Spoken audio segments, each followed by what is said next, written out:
Olá, boa noite a todos. A gente vai começar agora mais uma roda de conversa. O tema de hoje é estresse e imunidade. Essa é uma atividade que tem como objetivo fazer a popularização da ciência. Ou seja, nós pegaremos conteúdos mais complexos, acadêmicos, e tentaremos fazer uma tradução para uma linguagem mais acessível à população. Essa atividade trata-se de uma avaliação da disciplina de imunologia, do curso de Engenharia de Bioprocesso e Biotecnologia, e espero que todos vocês tenham um bom proveito dessa atividade. Já quero agradecer a presença da Yara e da Clara, e também agradecer a organização dessa mesa redonda pelas alunas. Agora passo a palavra para elas. Obrigado. Boa noite a todos. Queria primeiramente agradecer a presença de vocês, né? A presença das convidadas. Eu me chamo Sanier, estou no 9º período, né? Estou cursando a disciplina de imunologia e a gente vai começar agora a apresentar nosso trabalho. Queria que as meninas também se apresentassem. Boa noite, eu me chamo Adriane Nicole, tenho 27 anos, estou cursando Engenharia de Bioprocesso e Biotecnologia da UFT, estou no 7º período.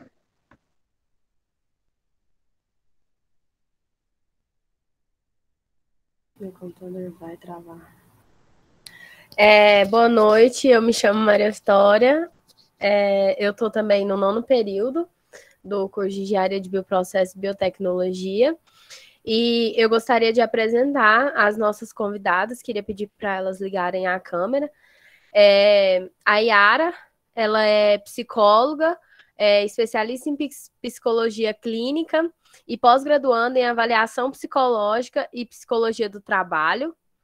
E a Clara, que é estudante do 4º ano de medicina pela Universidade de Ribeirão Preto, a UNAERP. E eu também gostaria de puxar um gancho para apresentar o nosso professor, ele é formado pela Unesp, tanto o seu mestrado, também o doutorado, em diferentes faculdades.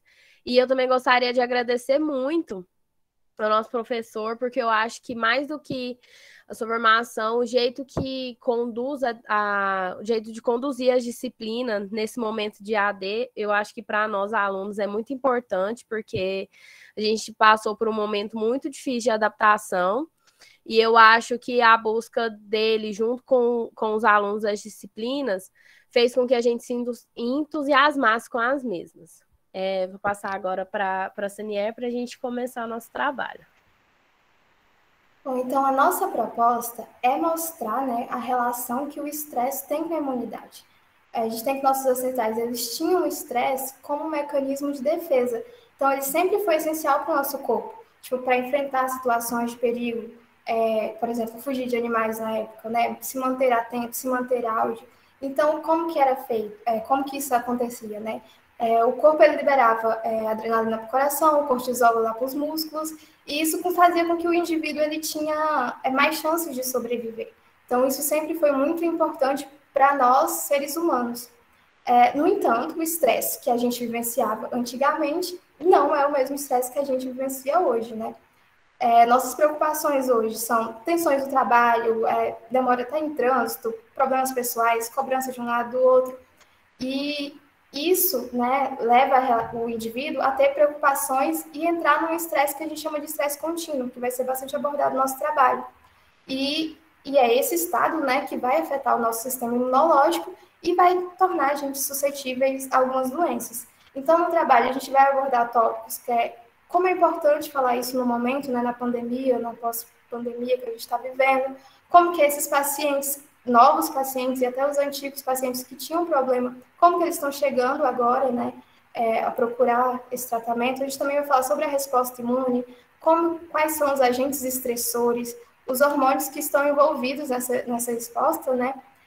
Falar um pouco do estresse contínuo, as consequências dele, como eu falei, que vai acarretar em várias doenças do nosso corpo, e também tentar trazer uma luz, assim, uma solução no final. Então, eu vou começar, né, de uma maneira bem dinâmica, eu pedi para vocês pegarem um copo com água, espero que vocês tenham pegado, e com o auxílio da Yara, ao final, a gente vai começar um quebra-gelo que se chama estressômetro. Tá? Vou compartilhar ele aqui. Então, ele vai funcionar da seguinte forma. Você está estressado? Então, eu vou falar situações, se você falar assim, não, isso aqui é frequente, direto, acontece comigo, você vai beber 2 goles de água.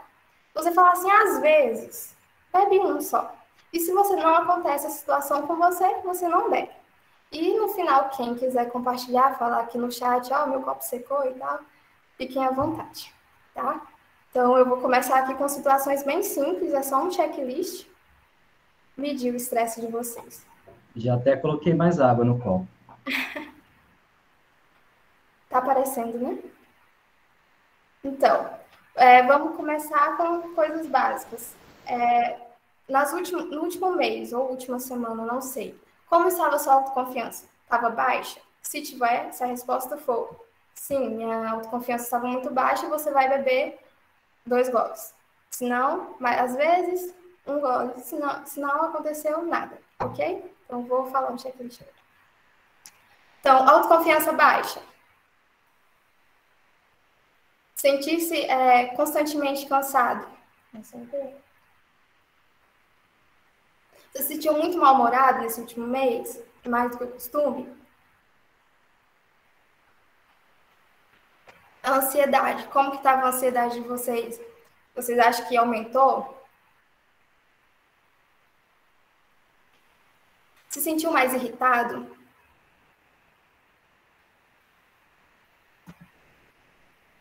Você começou a esquecer mais as coisas? Você acha que ficou mais pessimista? Você andou muito mal-humorado?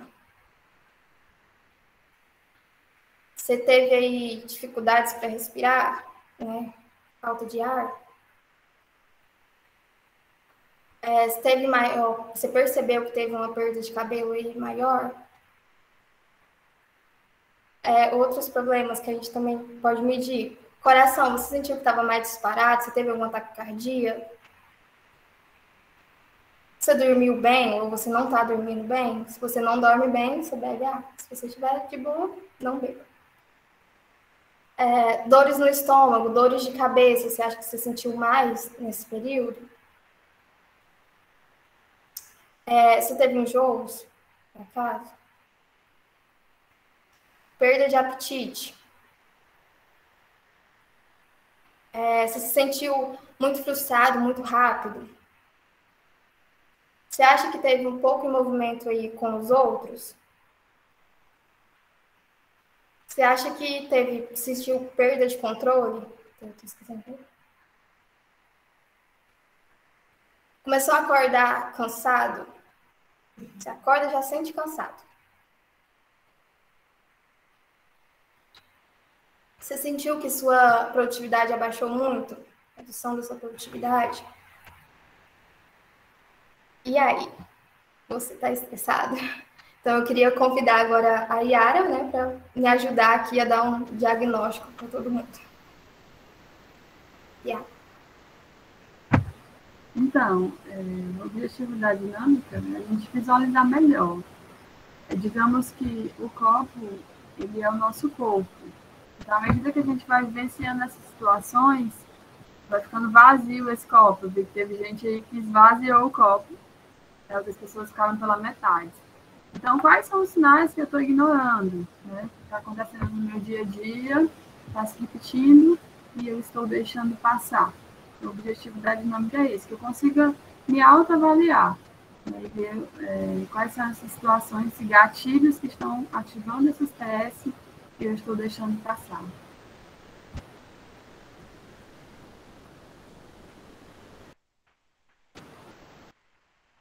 Professor, tem algo a complementar nessa parte ou a gente já pode começar?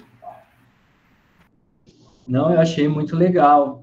Eu fui tomando aqui a água, então deu a metade do copo, eu acho até que representa a situação que eu estou ultimamente, né? Eu sou bem tranquilo, aí tem aqueles dias que a gente não está muito legal, não vejo a hora de chegarem as férias, mas ainda tenho aí meio copo de energia. Nossa, pois o meu não sobrou. O meu foi o copo inteiro, ainda tive que colocar mais. Que esse final de Meu semana. acabou logo no começo também.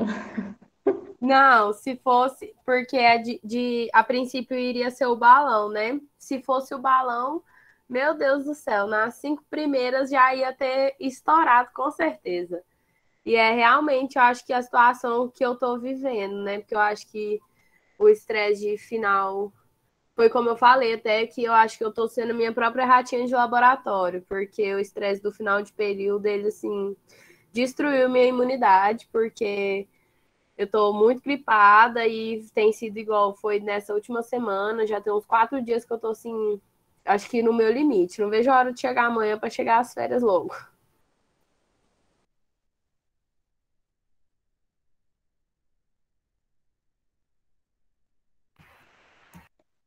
Bom, então, assim, segundo a Secretaria de Saúde, o estresse ele é uma reação fisiológica do nosso organismo, né, causado por diferentes fatores físicos e emocionais, como o medo, uma frustração, preocupação, situações estressantes. E com isso, o corpo ele ativa hormônios, né, como adrenalina, deixando a pessoa em estado de alerta e em condições de reagir. Eu já queria começar a fazer uma pergunta para a Yara, se a gente pode considerar o estresse como uma doença. Se, assim, como os estados de agitação e desânimo podem evoluir para o estresse? Repete a pergunta, por favor. Se o estresse ele pode ser considerado uma doença e como os estados de agitação e desânimo podem evoluir para o estresse? Ele pode ser crônico, né? Ele pode ter um estresse tão contínuo que ele vira crônico de uma forma que eu estou sempre sob alerta, né? Sempre estressada, como a gente fala no senso comum. E a questão do desânimo, né, que você perguntou como que isso pode virar um estresse, eu vou me sentindo daquela forma e meu corpo vai reagindo. Quando a gente fala que o estresse ele é uma resposta emocional ou uma resposta fisiológica, né, que existe desde os primórdios, então o meu corpo ele vai reagir. Ou então vai chegar uma hora em que ele não vai reagir mais. E isso pode acabar gerando essas patologias, tanto físicas como mentais. Eu queria que você falasse também um pouco sobre a importância da psicologia, agora nesse tempo de pandemia e também antes, ao todo, assim, né? Então, eu atuo, sou psicóloga, sou formada há quase 5 anos, como já foi apresentado. Eu tenho uma pós em psicologia clínica, inclusive sou formada em Gurupi, e também tenho uma pós em psicologia organizacional, e não finalizei uma ainda que eu faço em trânsito e avaliação psicológica. Desde que eu formei, eu atuo no CAPS e atuo também no NASP. Então, principalmente no CAPS, a gente tem visto uma demanda, né? Tem aumentado significativamente o número de casos de pacientes com estresse pós-traumático, com ansiedade, né? Com TAG, que é transtorno de ansiedade generalizada, devido a essa pandemia. Então, é importante a gente falar, por quê? Porque o falar é a prevenção. A gente ainda está falando na prevenção. Quando a gente fala em saúde pública, prevenir sai muito mais barato e muito melhor do que tratar. Então, é importante a gente sempre estar discutindo sobre esse tema, não só na pandemia, mas com a pandemia isso ficou muito mais, digamos assim, ficou muito mais necessário, porque as pessoas se viram numa situação em que, quando a gente fala estresse e ansiedade, elas ficaram muito submetidas a isso. Porque foi o desconhecido, foi o novo, não sei como que eu vou reagir, como que vai ser o amanhã, quando que a gente vai poder parar de usar máscara, quando a gente vai poder voltar a ser como era antes, ou melhor que antes, né? A gente não sabe ainda. Então, esses questionamentos, eles trazem para a gente esse estresse, essa ansiedade, porque são gatilhos, né? Que ativam isso.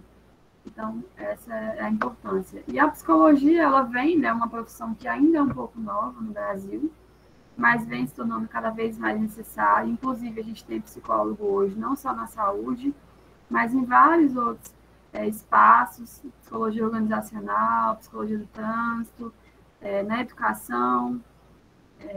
também no hospital, aí na rede pública, né, que vem tanto assistência social como saúde pública, em vários ambientes, porque é um profissional necessário, né, e ele atende de várias formas, aí cada local tem sua forma de atendimento.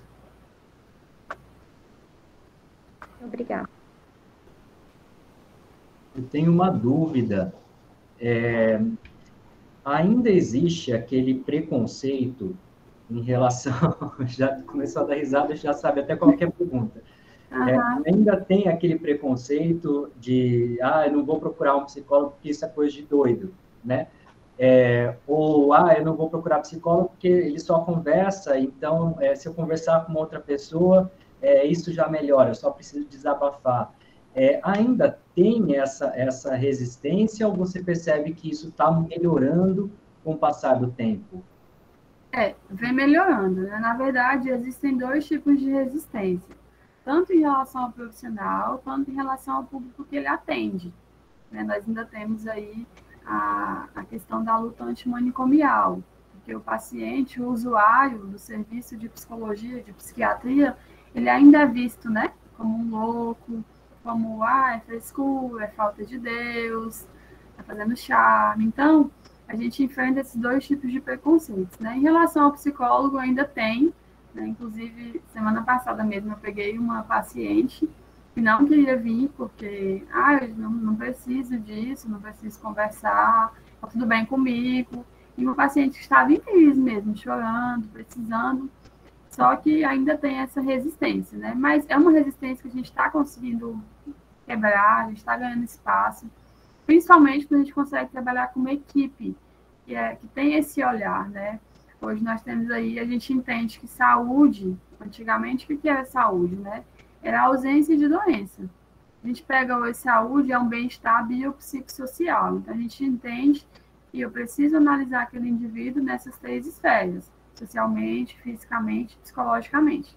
Então, hoje a gente trabalha com profissionais, com médicos, enfermeiros, técnicos de enfermagem, pessoas que entendem, né, que até onde eu posso ir e ali eu não consigo mais resolver, então eu preciso encaminhar para o psicólogo. E isso faz total diferença. Então, é uma coisa que a gente está conseguindo vencer, assim, devagarzinho. Obrigado.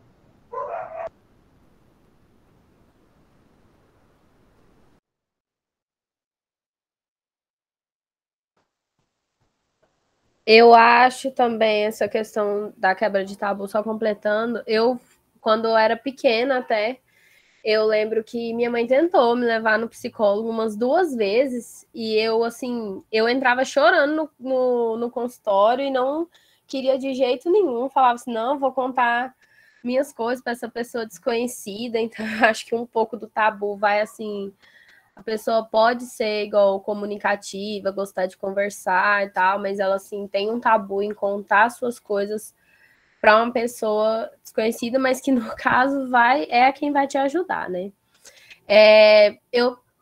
Quando a gente pesquisa sobre o estresse, né, e o aumento do estresse na pandemia, a gente se depara com números assim realmente chocantes, né?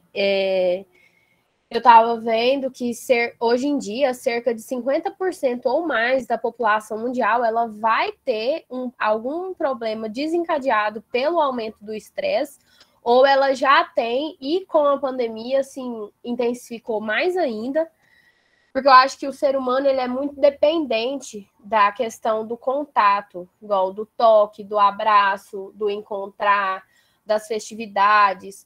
Então, eu acho que como a pandemia tira isso do ser humano, né? Então, eu acho que ele entra em colapso, porque a pandemia ela não vem só tirando isso, ela vai trazer problemas tanto na economia, nos relacionamentos, a questão, assim, de você não saber o que vai acontecer ou não amanhã, que foi igual o que a Yara falou, a gente não ter certeza das coisas. Eu acho que, assim, que o ser humano, ele tende muito a querer sempre controlar, sempre estar sob o controle de tudo, né? E eu acho também que o medo de perder as pessoas, né? Igual os entes queridos. E eu vi uma uma pesquisa, falando agora mais sobre estudos, né? Eu vi uma pesquisa que foi logo no começo da pandemia, foi feito pela Universidade Estadual do Rio de Janeiro, que de março até abril, os casos de depressão e ansiedade aumentaram 90% dentre as pessoas que eles entrevistaram, né? E a questão do estresse aumentou o dobro. Então, assim, a gente vê que logo já quando teve o baque da pandemia, isso aí já assustou tanto as pessoas que chegou a aumentar, em alguns casos, 90% e em outros casos dobrou. Tem um estudo também em questão de universitários, né, que eu acho que é assim o que a gente está passando. Tem um estudo que foi feito em Portugal, que ele relevou, ele provou assim um aumento exorbitante. Lá ele não chega a citar a questão de números, mas foi a questão de ansiedade, depressão e estresse. Eu queria até que a Sani falasse um pouco também sobre a questão disso, assim, para ela dar meio que uma para assim de experiência mesmo. Pois é.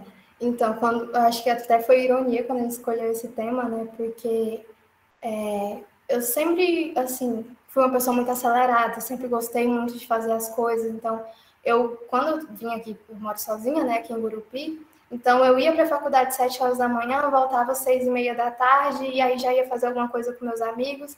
Então, assim, eu não tinha o hábito de ficar sozinha. E eu acho que isso, né, e veio logo o EAD, que foi para mim um baque muito grande, assim, pessoal, porque foi quando eu não conseguia me sentir à vontade de fazer as coisas. Então, as meninas vão falar mais na frente da doença de Burnout, né? Que foi quando eu fui diagnosticada. Então, assim, foi uma questão a gente pensar, isso nunca vai acontecer comigo, é só um estressezinho, uma coisa. E eu fui acumulando isso, infelizmente foi para doenças físicas, mas, assim, começou com sinais muito simples e que eu não tive cuidado, não tive o olhar. Então, quando eu entrava na faculdade, que eu sentia aquela sensação de, né, não quero estar ali e entrar em pânico e tal, como estou fazendo o tratamento agora, para poder voltar e voltar bem, né? Porque senão acaba que a gente sabe que pode conseguir as coisas e acaba não conseguindo. Então, foi uma experiência que eu tive durante a pandemia, né? Fora que eu sei que foi difícil para muita gente, mas eu também perdi muitas pessoas. E estando aqui, só nessa casa, sofrendo tudo, só aqui, quietinha, não podendo ter contato com meus parentes, foi muito difícil. Então, eu acho que é importante falar isso. E, claro, as pessoas que estão assistindo aqui, acho importante prestar atenção nos sinais, nas dicas que vão falar, porque quando a gente acumula isso, gente, é muito difícil. Então, essa que eu queria abordar aqui no início. E eu acho que é interessante o que você falou, só pegando um gancho, porque é justamente isso que acontece, né? Eu vou acumulando, e isso vai virando uma bola de neve. A maioria dos pacientes que chegam para a gente, acho que a Clara também vai falar disso talvez, eles já vêm com esse discurso de que eu tentei sozinha, né? Eu não consegui, eu estou buscando ajuda porque...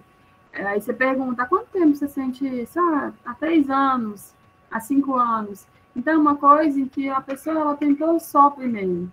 Talvez por vergonha, por desconhecimento, até mesmo pelo nosso mecanismo de defesa, que é a negação, né? Negar que isso está acontecendo comigo. Então, é muito, muito comum. Dificilmente a gente ouve um paciente que já veio de primeira. Ele está sentindo e ele está negando para ele mesmo, e cada vez que ele nega, né, isso vai aumentando. Então, uma coisinha que começa bem pequenininha e vai tomando uma proporção. Então, é importante a gente, como você disse, reconhecer os sinais no começo. E não ter vergonha de buscar ajuda.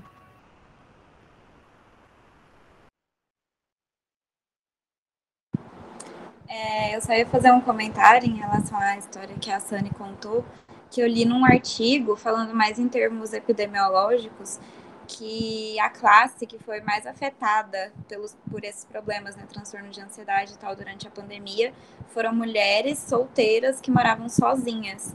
Então, às vezes, a gente fica muito reclusa e é criado, né, nessa cultura de aguentar tudo e suportar tudo, que acaba acontecendo exatamente igual a Sani falou, né? Ignora esses sinais iniciais e daí vai tomando uma proporção muito grande. Daí, quando a pessoa já realmente chega no estado de exaustão total, precisa, às vezes, de um tratamento muito mais agressivo para conseguir controlar a situação do que se fosse tratado lá no comecinho, né? Se fosse identificado no começo.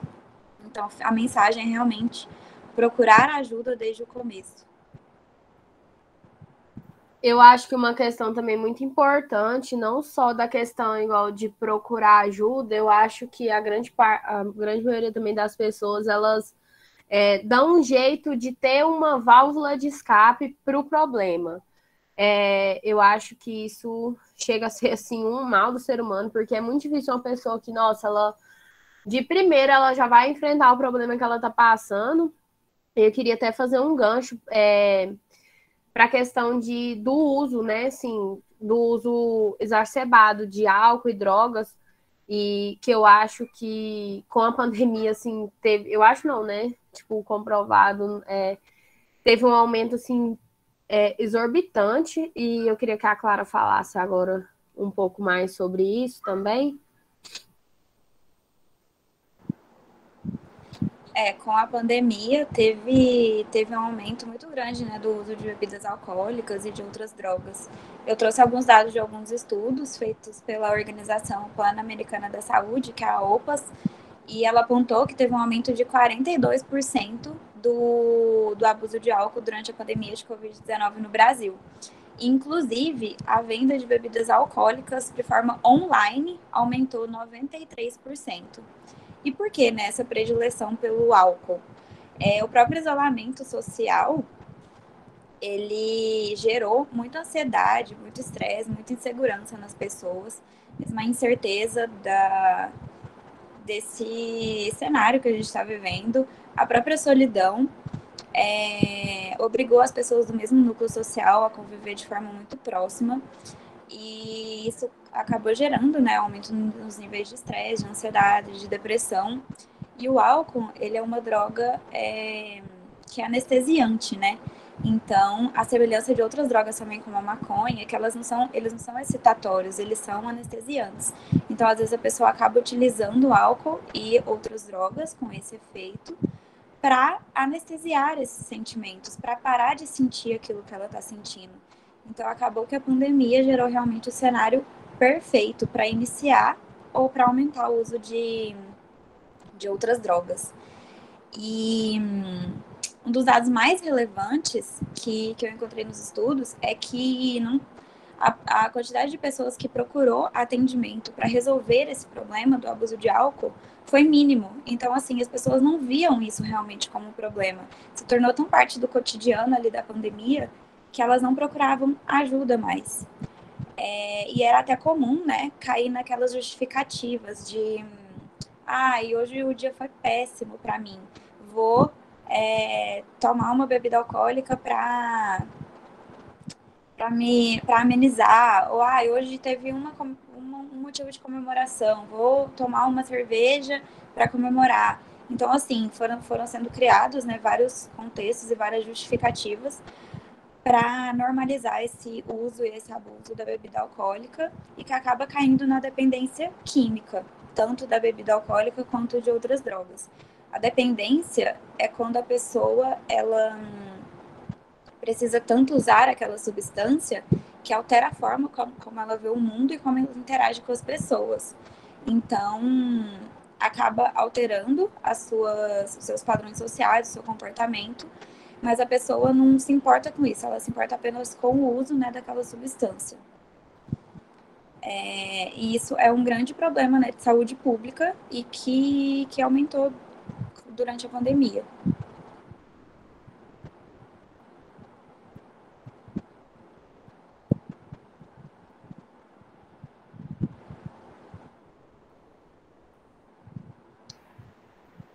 Fazendo também um gancho com o sistema imunológico, né, com a parte de deixar a pessoa mais vulnerável a doenças, a gente viu que o uso e abuso de bebidas alcoólicas pode deixar a pessoa mais suscetível por 2 pilares.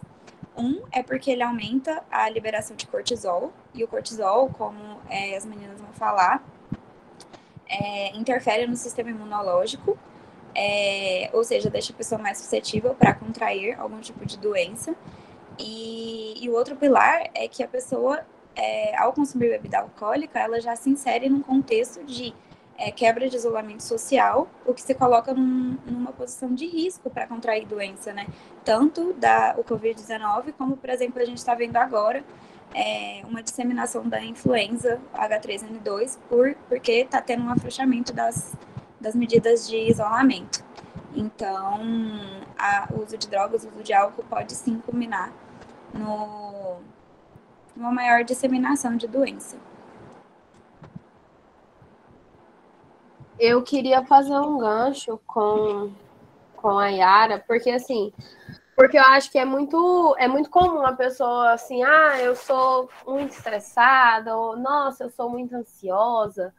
E eu acho que assim, que na maioria das vezes, claro, a pessoa sabe o que ela tá sentindo, mas assim, eu queria que você falasse um pouco mais assim, quais são os sintomas mais comuns assim, de uma crise de ansiedade ou uma crise de estresse.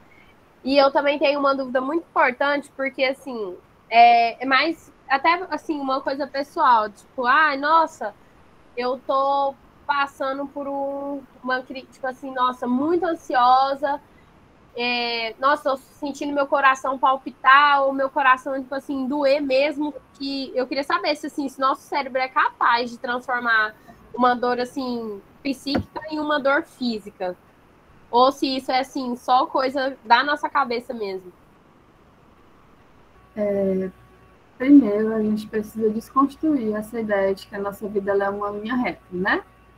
A gente precisa entender que nós somos seres humanos, que nós temos sentimentos, emoções, que nosso corpo ele responde tanto ao meio que a gente está inserido, como às situações em que nós somos expostos. Então, a gente vai sentir, vai experimentar durante nossa vida vários tipos de sentimentos, sensações, e o estresse é uma dessas coisas em que a gente vai sentir. Então, o que é muito comum é o paciente chegar no consultório, né, a pessoa chegar numa palestra e falar, mas eu estou muito estressado, estou muito ansioso. Então, a gente precisa avaliar 2 coisas. Qual que é a intensidade disso que você está sentindo, qual que é a intensidade desse estresse, dessa ansiedade, dessa tristeza profunda, dessas outras coisas, né, que a gente sabe que pode agravar em saúde mental. E a outra coisa é a frequência que você sente, né? Eu me sinto estressado todo dia, eu me sinto ansioso todo dia.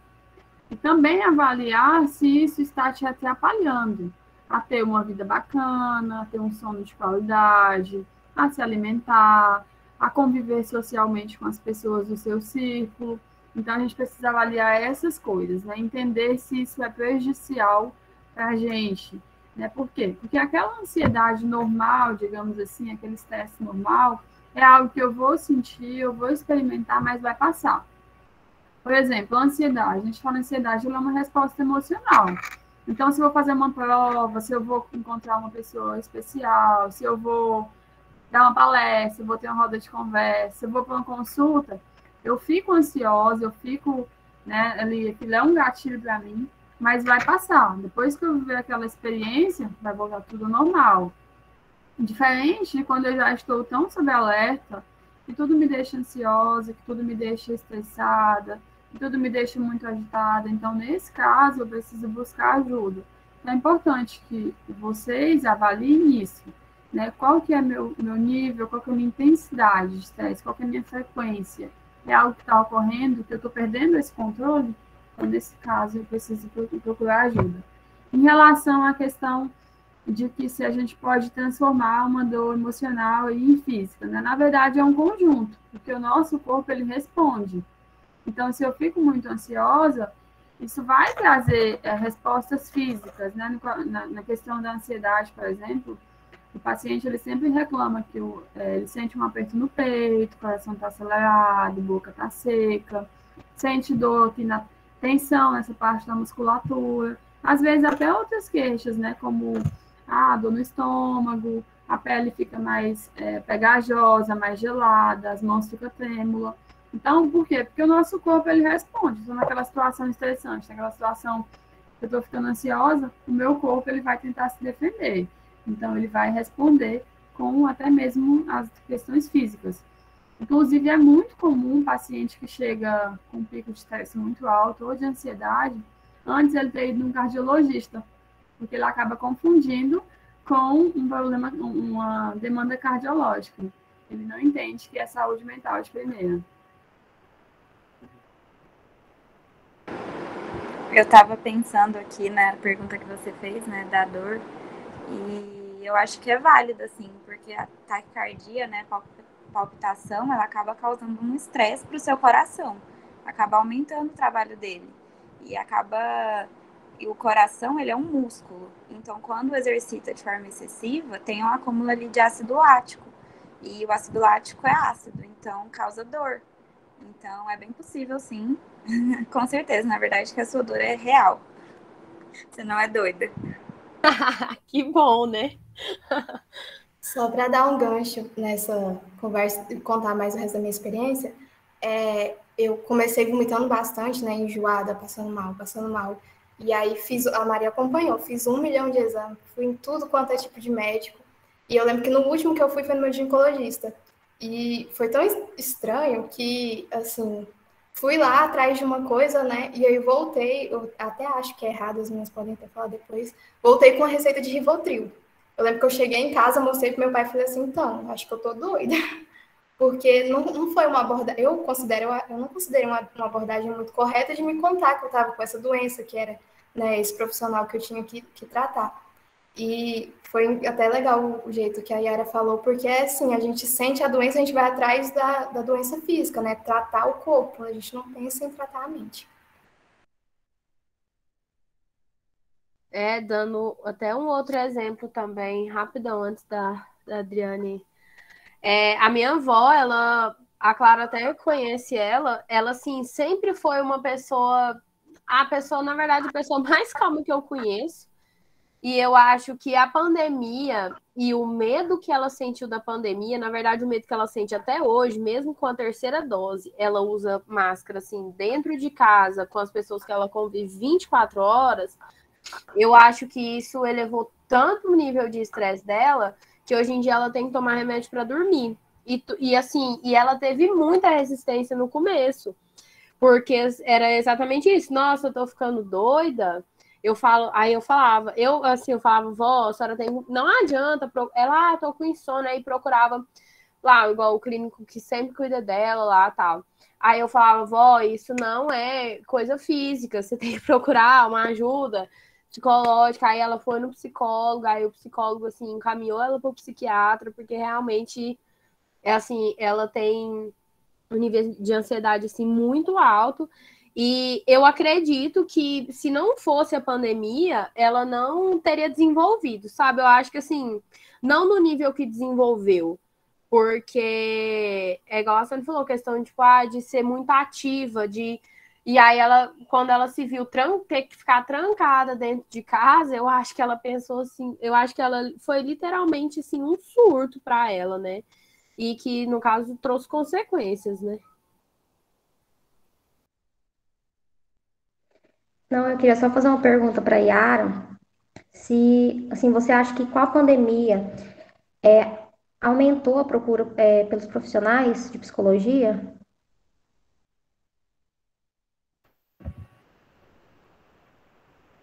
Sim, eu acredito que sim. Eu achei interessante no começo, quando a Maria falou da questão de que a gente intensificou os sintomas.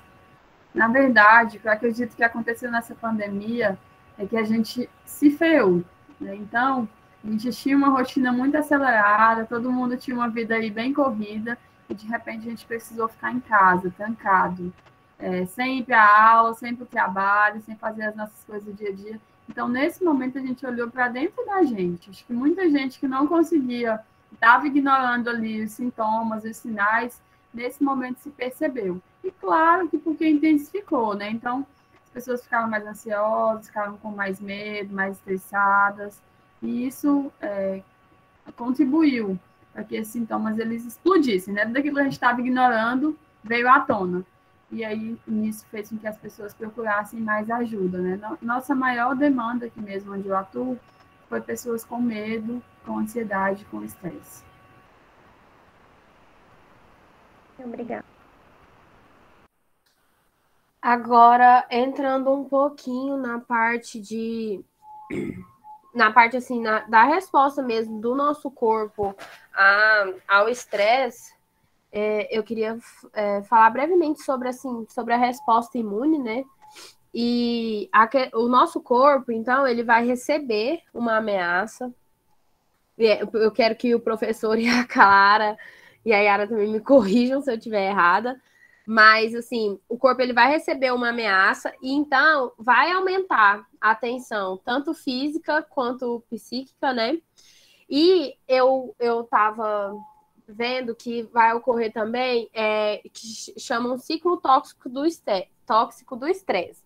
Então, assim, a gente, quanto mais irritado, mais ansioso, a gente vai tentar controlar isso. E na maioria das vezes, a falta de controle vai fazer com que eu fique mais estressada ainda. Então, assim, sempre vai voltar num ciclo vicioso que, assim, é muito difícil de parar e falar assim, não, calma, respira.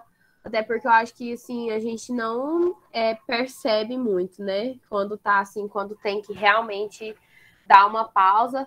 E eu tava até vendo, né, que o nosso corpo, então, ele vai responder em 2 sinais. Então, o primeiro, né, vai estimular o tálamo, que ele vai também, consequentemente, estimular a amígdala, que não é a amígdala da garganta, como muitos podem pensar. Vai liberar a adrenalina, que foi até que já foi citado aqui. E também o segundo sinal do nosso corpo, ele vai estimular, vai envolver, né? Vai estimular o hipotálamo. E o hipotálamo, ele vai estimular uma glândula que chama suprarrenal, que vai liberar o cortisol. Que a Adriane vai fazer um breve comentário sobre o que é o cortisol.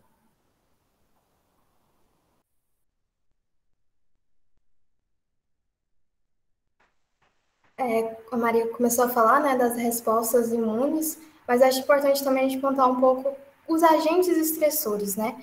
Quando a gente pensa em agente, a gente pensa em algo que atua, algo que opera em alguma coisa. Então, a gente pode falar que os agentes estressores vão ser estímulos, né, diversas fontes que acontecem, e pode desencadear respostas no nosso corpo, né? Respostas fisiológicas, que vão nos levar ao estresse. Então, vou tentar classificar aqui de forma breve. Podem ser físicos, né? Atividade física muito longa, irregular, mudança de temperatura, desafios mesmo do dia a dia. Pode ser sensorial, né? Que são como você vai lidar com as coisas que vêm dos estímulos externos. A gente também tem os patológicos, né? Que está mais relacionado aos micro-organismos. Então, tem lá bactérias, fungos, até vírus e parasitas que eles induzem, né? Por exemplo, a produção de citocina e no sistema imune. E isso, né, o professor pode me complementar, vai gerar um processo, né, inflamatório, vai haver ativação do sistema imune e, com isso, a liberação, né, dos hormônios que a gente vai ver aqui agora na frente. Outro que a gente pode pontuar como agente estressor é os psicológicos, que já foi abordado, mas eles são mecanismos cognitivos, basicamente, causados por fortes emoções. Então, medo, revolta, situações ameaçadoras, pressão demais, perdi uma pessoa, né? Insegurança, vários acontecimentos, ou seja, são acontecimentos. E eu também queria falar alguma coisa dos acontecimentos, né? Que eles podem ser vitais, que são aqueles que marcam a nossa vida, mas que não pode ou não ser controlado por mim.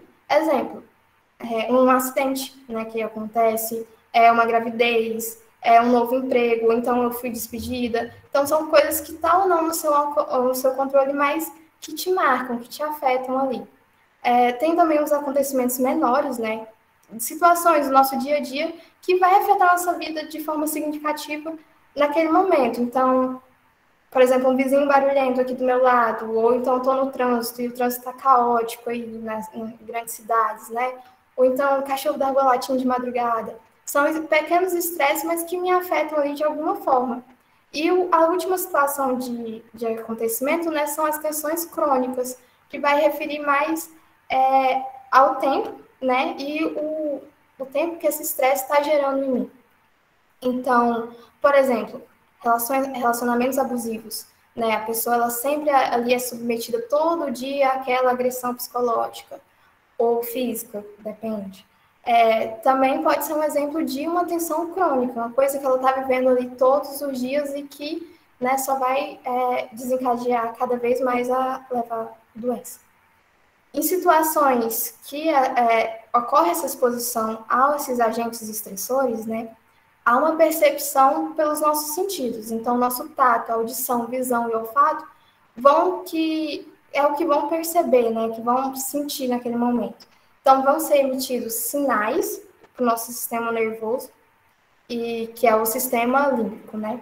Ele é composto pelo tálamo e o hipotálamo. E aí, por consequência, né, ele vai ativar nosso sistema nervoso simpático e também o nosso eixo HHA, e esse conjunto de interações repensivas, né, vão envolver nosso hipotálamo e a nossa glândula pituitária, desculpa, e a glândula adrenal. Isso vai ativar e desencadear respostas gerais específicas ao meu estressor. E isso já puxa um gancho aqui para a gente falar um pouco dos hormônios, né, Adriane, que estão envolvidos nessa resposta ao estresse. Então, quando esse agente estressor, as coisas que eu falei aqui, elas vêm de fora, como que elas vão ser reagidas no nosso corpo, né? Qual hormônio vai liberar?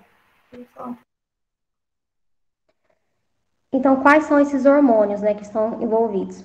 Tem a adrenalina, que ela é liberada sempre que o corpo é exposto a alguma situação de medo, de estresse, né, atividades radicais também. E é comum que nessa situação a pessoa tenha um aumento da frequência cardíaca, tem um aumento da pressão arterial, né, e frequência respiratória. E em situações extremas, ela eleva o nível de açúcar no sangue. Então, assim, quando a pessoa ela está constantemente estressada, ela vive com altos níveis de adrenalina, né, porque o corpo ele está sempre em estado de alerta. E essa ativação faz com que o corpo ele haja um maior risco, né, de desenvolvimento de doenças cardiovasculares e também de se adquirir doenças autoimunes, endócrinas, neurológicas e psiquiátricas. Então, assim, para reduzir esses níveis constantes de adrenalina no nosso organismo, a gente tem que ter momentos de lazer, né, relaxar, praticar uma atividade física, dormir bem, ter uma alimentação saudável e também balanceada. Tem também o cortisol, como foi citado, né? Ele é considerado o hormônio do estresse e a sua produção ele aumenta em situações de tensão e estresse. Porém, quando ele está em excesso no nosso organismo por um longo período, ele pode levar ao aumento de peso, a pressão alta, diabetes e também a osteoporose. Mas já em níveis normais, ele ajuda o organismo a reduzir inflamações, né? Contribui também para o sistema imune, para o funcionamento do sistema imune. E a gente pode controlar esse hormônio através de uma atividade física e consumir alimentos, né, que controlam o estresse e o açúcar do sangue. E tem também os hormônios que eles são considerados hormônios da felicidade, que ajudam nesse momento de estresse, né? Mas assim, sempre tem que ter um equilíbrio em doses certas, a gente pode dizer assim, desses hormônios, né? Como a serotonina, que a maior parte da serotonina utilizada no nosso corpo, mais de 80%, é produzido no intestino. E ela é estimulada quando a gente tem um autocuidado, né? Quando a gente tem aquela sensação, aquele prazer que a gente está se cuidando, também por meditação. E como mais de 80% dessa serotonina ela é produzida no intestino, desculpa, a gente deve ter também cuidado com a nossa alimentação. Tem também a dopamina, que ela é conhecida como hormônio da recompensa, e ela atua no controle de movimentos, de aprendizado, cognição e memória. E ela é liberada quando a gente atinge um objetivo, assim, quando a gente estabelece metas, pequenas metas, como limpar uma casa, fazer uma receita, e a gente cumpre. Então, é liberada a dopamina. E também durante prática de exercícios físicos, meditação, e até mesmo quando a gente come algo gostoso. Tem também a ocitocina, que ela é conhecida como hormônio do amor, e ela pode ser liberada através de um abraço, de demonstração de carinho, afeto. E estudos, eles apontam que um abraço superior a 30 segundos, ele tem potencial para estimular a liberação de ocitocina, né? Então, vamos abraçar mais. E ela também está presente na hora do parto, né? Estimulando as contrações do útero. E por fim, também tem a endorfina, que ela é considerada o hormônio do prazer, né? E pode ser estimulada a gente tomando banho frio, dormindo mais cedo, sorrindo, comendo chocolate, situações assim que trazem o bem-estar e conforto para a gente. Então, esses hormônios, eles estão sempre ativos no nosso organismo, e se eles se desequilibram, né, se tem a falta ou também o excesso desses hormônios no nosso corpo, ele pode reagir com estresse, com a insônia também, o ganho de peso, o cansaço e o mau humor. E por isso a gente tem que sempre ter o equilíbrio desses hormônios no nosso organismo. Eu queria que o professor falasse mais a fundo sobre essa questão da resposta imunológica, do estresse, se tiver como, professor, por favor. Tem sim. Esse assunto eu gosto bastante, porque às vezes a gente imagina o sistema imune, a nossa defesa, contra vírus, bactérias, fungos, protozoários, mas a gente não considera que o comportamento também influencia o sistema imune. Por exemplo, o estresse, né? E aí todos os hormônios importantes para esse momento já foram citados, né? Eu quero dar ênfase para cortisol, porque é o hormônio que eu mais tenho interesse de leitura, né? Então, por exemplo, a adrenalina não é... O efeito da adrenalina no sistema imune, eu não estudei, então aí eu não posso dizer, né? Agora, a respeito do cortisol, estresse, primeiro, as pessoas precisam compreender que estresse é natural e é benéfico, né? O que não pode acontecer aliás, o estresse pontual, né? Uma crise de estresse pontual, isso faz bem para a vida. Agora, quando existe um estímulo extremamente intenso e também prolongado, aí sim passa a trazer malefícios para o sistema imune, né? Então, por exemplo, no momento da liberação do cortisol, primeiro, por que cortisol? Vem de córtex. Córtex é uma região mais externa da adrenal, a nossa glândula adrenal. E por que é adrenal? É adrenal. Ela fica adjacente aos rins, né? Então, quando a gente tem, igual vocês falaram, do hipotálamo, a hipófise, neurohipófise, aí vai, estimula a glândula adrenal, é liberado em maior quantidade esse cortisol, né? Agora, imaginem só uma situação de luta ou fuga. E luta ou fuga não é, por exemplo, o momento que vai um bandido te assaltar e ali você luta ou fuga. A gente tem diversos eventos, né? Talvez até diários, que a gente tem essa necessidade de lutar ou fugir, né?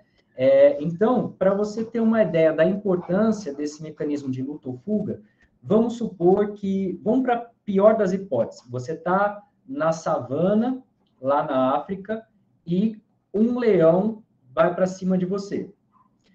Você tem duas opções, ou lutar ou fugir, certo? Independentemente daquilo que você escolher, ou daquela reação que você vai ter, e pode ser imprevisível, você vai precisar de muita energia para correr, né, ou para lutar. Por isso que há um aumento da frequência cardíaca, né, porque ali o bombeamento do sangue, a velocidade, a intensidade é o que vai fazer com que o sangue oxigenado percorra por todo o seu corpo, e o oxigênio ele é importante para a respiração celular, lá aquilo que a gente aprende no ciclo de Krebs, né? E a cadeia oxidativa. Então, ali vai ser importante a gente ter esse aumento da frequência cardíaca e a intensidade dela para bombear esse sangue oxigenado, para que a gente consiga adquirir, produzir mais energia. Porque a explosão muscular, por exemplo, vai ter uma demanda energética bem maior, né? Então, a gente precisa oxigenar melhor e ter essa circulação mais ativa, né? Uma outra característica muito bacana, por exemplo, no mecanismo de luta ou fuga, a sua pupila dilata, né? A bolinha preta dos olhos, a menina dos olhos, ela dilata. Por que ela dilata? Para poder entrar mais luz e você ter mais facilidade para enxergar em condições de baixa luminosidade. Uma outra característica do sistema de luta ou fuga, que envolve a adrenalina, é a pessoa ficar pálida. Por que fica pálida? Porque o sangue, ao invés de ficar mais na periferia, ele fica mais dentro dos órgãos, nossos órgãos internos. Por quê? Porque se houver um corte muito intenso aqui e tiver uma grande quantidade de sangue, a probabilidade de haver uma hemorragia e você sangrar até a morte é bem maior do que se você tiver uma menor quantidade. E aí, por que a pessoa fica pálida? Porque esses vasos mais externos, eles ficam mais fechadinhos. Eles ficam mais fechadinhos para ter essa proteção a respeito das possibilidades de cortes e hemorragia, e também ele fecha mais para aumentar a pressão nos vasos, né? O suor, por exemplo, o suor ele facilita a fuga, né? Eu acho até meio que poético a hora que você avalia o efeito dos hormônios num momento de luta ou fuga, né? Agora, falando mais a respeito do cortisol, tá? O cortisol, ele é importante. Às vezes não, a gente fala, o cortisol é o hormônio do estresse e a gente associa estresse a algo negativo. Mas não, a gente produz cortisol, inclusive ele varia em decorrência do dia, a gente chama de ciclos circadianos, né? Então, a gente tem que ter esses momentos de maior pico de estresse, menor pico de estresse. Quando eu fiz terapia, a minha psicóloga, e eu morro de saudade, vou até falar o nome dela, Valéria Bachega. Quando eu fiz terapia, a gente conversou a respeito, né, do estresse. E aí ela disse, nunca vou esquecer, ela usou esse exemplo assim, que os extremos, eles são importantes para a nossa vida. Então, você vai para um polo, vai para o outro, vai para um polo, vai para o outro. Enquanto está fazendo esse polo, positivo, negativo, você está fazendo assim, como se fosse a linha do eletrocardiograma. Agora, se você tem uma vida assim, sem altos, sem baixos, essa linha contínua é a morte. Então, é importante a gente ter esses momentos, né? A respeito, portanto, do cortisol. O cortisol, ele vai ter uma ação também para fazer com que o açúcar fique mais concentrado no nosso sangue, porque o açúcar, né, a glicose, ela é utilizada para obtenção de energia, voltando lá para respiração celular, né? Então, tem esse efeito hiperglicêmico. Hiperglicemia aumenta a glicose no sangue, né?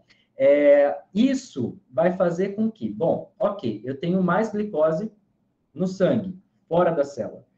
Glicose fora da célula não vai me gerar energia. Essa glicose tem que entrar na célula, porque é ali na célula que ocorre o ciclo de Krebs, certo? Então, o que faz com que essa glicose fora da célula penetre na célula é a insulina, o hormônio produzido pelo pâncreas. E olha que bacana, a insulina, quando há picos de insulina, há também um aumento de apetite. Vou citar um exemplo. Quando a gente come aquela pratada de macarrão deliciosa no almoço, meio-dia, 1h30, a gente já está morrendo de fome. Vocês já repararam isso? Por quê? Porque ali é cheio de carboidrato, a gente tem um pico de glicemia, vem a insulina, vai colocar aquela glicose para dentro da célula, mas também vai ter o aumento do apetite. E, provavelmente, há situações de estresse, quando a pessoa começa a comer compulsivamente, seja também, dentre diversos outros fatores, a ação da insulina, né? Então, é todo um mecanismo muito, muito complexo. E o cortisol, além disso, ele também tem uma importância para a regulação do sistema imune. baixa quantidade de cortisol tem um efeito regulador da resposta imune. Voltando para aquela questão de luta ou fuga. O nosso sistema imune, no momento de luta ou fuga, ele já fica todo preparado para a sua defesa. Então, ele fica hiperreativo. Apareceu alguma coisa, ele já está lá ativado para não perder tempo, né? Só que o nosso sistema imune não pode ser um galinho de briga, sair brigando com tudo, né? Qualquer estímulo, ele vai lá e briga. Por quê? Porque há um risco de lesões do próprio corpo. Por exemplo, a gente viu na imunologia o processo inflamatório. E no processo inflamatório, a gente viu que ele é importantíssimo e benéfico quando em baixa quantidade. Ele passa a ser prejudicial quando está em elevada intensidade, né? E a gente viu que dentre os malefícios de um processo inflamatório muito intenso é aquela degranulação e aquela fagocitose, todo aquele ambiente da matriz extracelular, né? Então, a gente viu que os neutrófilos, por exemplo, eles têm colagenase, elastase, né? E isso degrada a matriz extracelular, que é onde as células ficam lá grudadinhas. Essa destruição da matriz extracelular, se for muito intensa, o órgão ele não consegue mais se regenerar. Aí é substituído aquele tecido do órgão por um tecido cicatricial, que é como se fosse um tapa-buraco. E aquela regiãozinha ali deixa de ter uma função, né? Então, o nosso cortisol, ele é importante para falar, ó, chega, dá um tempinho aí, sossega, né? Não sai tanto para os tecidos, fica aqui dentro dos vasos sanguíneos, né? Então, ele reduz a saída dos leucócitos, né? Dos tais glóbulos brancos, que a gente chama de leucócitos, do vaso sanguíneo para os locais. Então, há um aumento desses leucócitos no sangue para eles ficarem distribuídos pelo corpo inteiro, ao invés de ficarem mais paradinhos, como é em condições normais. Então, fica tudo ativado ali. Mas ele também tem esse papel de, opa, sossega, não briga tanto, vem cá, regula, né? Agora, se houver um aumento muito intenso, exacerbado do cortisol e de uma forma prolongada, essa regulação dele, que é boa, passa a ser ruim. Por quê? Porque agora o cortisol, ele começa a levar a mais hiperglicemia, né? A uma maior retenção de líquido também, já começa a prejudicar a síntese proteica, e a gente sabe que dentre diversas proteínas que a gente poderia usar como exemplo, temos os anticorpos, né? As imunoglobulinas, que são proteínas. No momento de redução do metabolismo proteico, também há uma redução, se for muito intensa, de geração de imunoglobulinas e também de geração das citocinas que fazem a comunicação entre as células, né? Ou seja, isso passa a levar a uma imunodepressão, né? Tanto já terminando, que aí estou muito prolongado aqui, porque esse assunto me empolga. Mas, assim, para a gente facilitar a coisa, os corticoides que a gente toma, corticoides lembra cortisol, certo? Então, a gente diz que o uso de hormônios, os corticoides são hormônios, que a gente chama hormônios esteroidais, e alguns têm alguns papéis parecidos com cortisol, em maior ou em menor intensidade, né? E a gente sabe que se tomar, por exemplo, corticoide por muito tempo, a gente fica suscetível a doenças. Só lembrar que, por exemplo, os pacientes transplantados, né? Durante uma fase mais inicial, mais imediata pós-transplante, há um uso não só de corticoides, como também de outros imunossupressores, né? Para quê? Para evitar que haja um ataque, né, ao próprio organismo. Então, só que fica suscetível a doenças, né? E quando a gente, portanto, utiliza corticoides, a gente vai imitar, de certa forma, o efeito do cortisol, mais puxado para o lado benéfico do que para o lado maléfico, né? E uma das coisas que a gente percebe quando toma os corticoides é o aumento do peso, aumento da fome, aumento do peso. Então, essas características, quando a gente faz o uso prolongado e, às vezes, até inapropriado de corticoides, a gente pode levar isso para uma realidade do cortisol, né?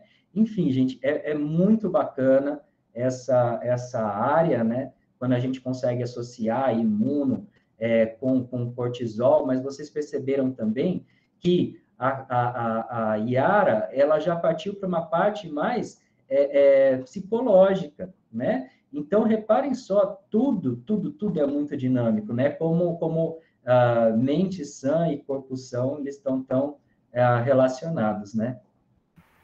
Sim, professor. E dando continuidade a isso, a gente queria falar um pouco do estresse contínuo, né? O senhor deu uma bela explicação de como isso acontece. E eu queria pedir para a Clara mesmo me falar um pouco de como esse estresse contínuo, né, as consequências que ele tem para a gente, as doenças e tal. Fique à vontade.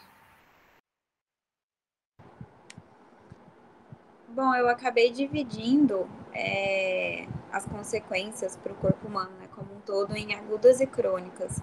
As agudas seriam realmente essa questão que o professor falou, né, do estado de luta e fuga, que eu até abri a câmera para fazer um comentário sobre a parte nervosa, né, da questão, que ele falou muito bem do cortisol, da adrenalina.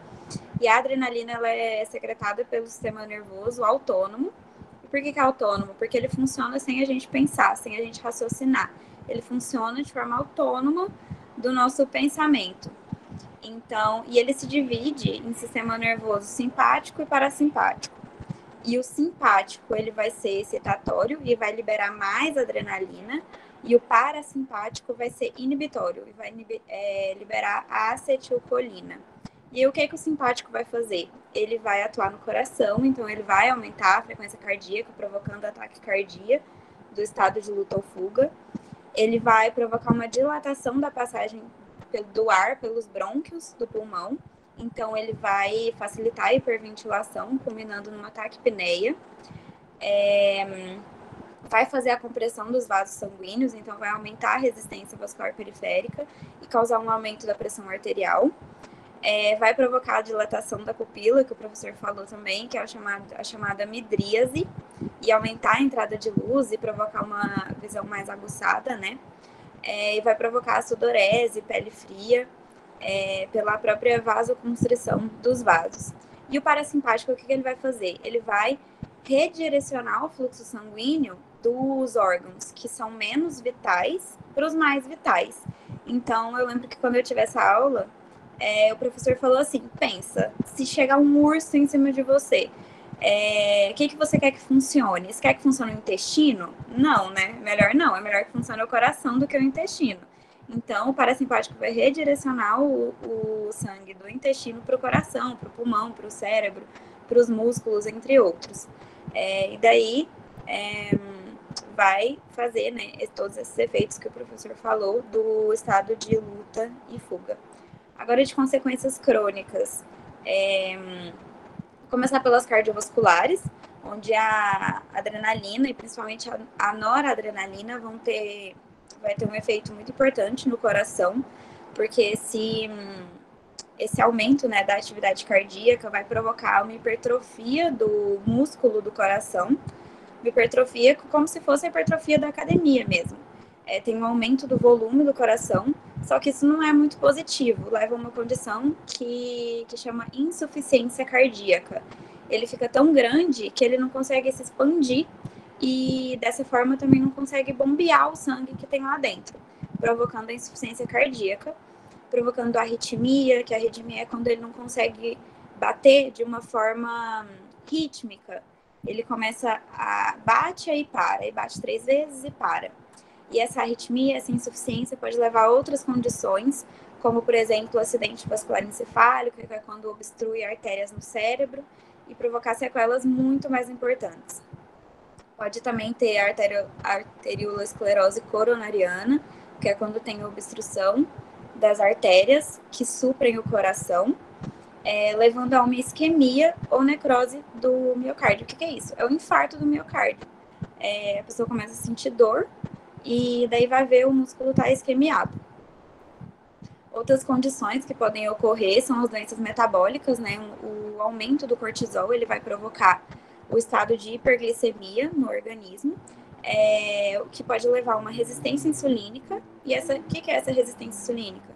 É a incapacidade da insulina de agir colocando a glicose dentro da célula. E isso causa a famosa diabetes, que também é uma epidemia, sim, associada principalmente à obesidade, à dificuldade, né, de perder de peso, e a síndrome metabólica.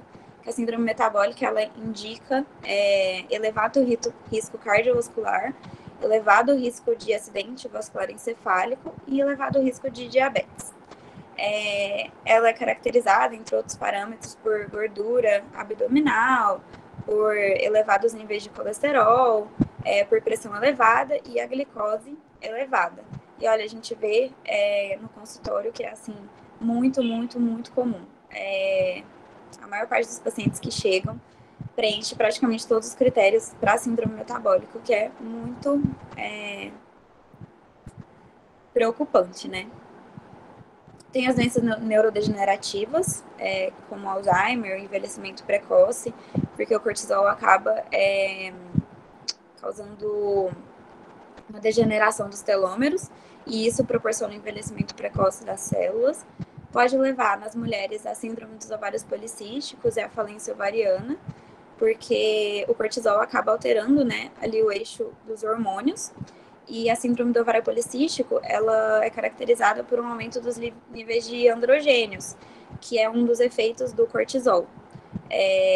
Porque os androgênios também são produzidos ali na adrenal, e como tem uma hiperestimulação da adrenal, acaba que, consequentemente, com o aumento do cortisol, aumenta a produção de androgênios, que leva tanto à síndrome quanto à falência.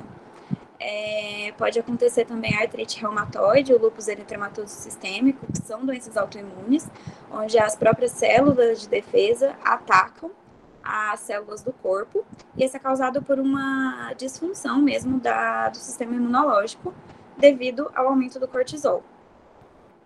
Do sistema digestivo, pode ter gastrite, úlceras, diarreia, náuseas, constipação, síndrome do intestino irritável, várias condições, porque o sistema digestivo acaba que nessa condição de luta ou fuga, de estresse, ele fica prejudicado, né? Ele fica com o fluxo sanguíneo diminuído, fica com hipomotilidade, que é quando ele funciona de forma mais devagar, e acaba gerando vários problemas. Na pele pode ter o aparecimento de dermatites atópicas, vermelhidão, prurido, acne, calvície, rosácea.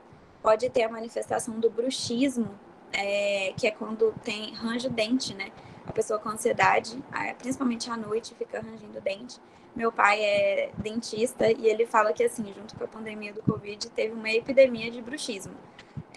Teve que fazer 500 plaquinhas de bruxismo, porque a pessoa chega lá realmente com o dente desgastado. Isso pode gerar dor de cabeça, dor da mandíbula, desgaste do dente, entre muitos outros problemas. E o câncer também pode ser uma consequência do estresse, porque a própria disfunção do sistema imunológico deixa o corpo mais suscetível, porque o corpo, assim, ele diariamente gera células que são defeituosas, entre aspas. E daí a função do sistema imunológico destruir, assim, identificar essas células e destruir. E daí, como ele está hipoativo, ele não consegue identificar essas células, e daí acaba tendo o desenvolvimento de neoplasias.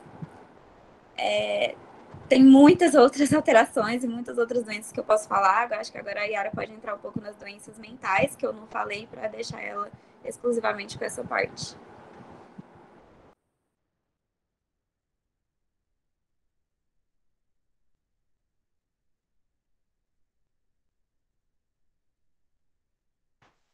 Yara, a gente queria continuar, né? Porque o estresse crônico, como a Clara falou, acarreta esse tanto de doença clínica, né? Física que a gente está falando. Mas o estresse contínuo também, ele vai acarretar várias doenças mentais. Eu queria que a Yara mesmo falasse, né? Como psicóloga, desse momento. Eu já até mencionei algumas, né?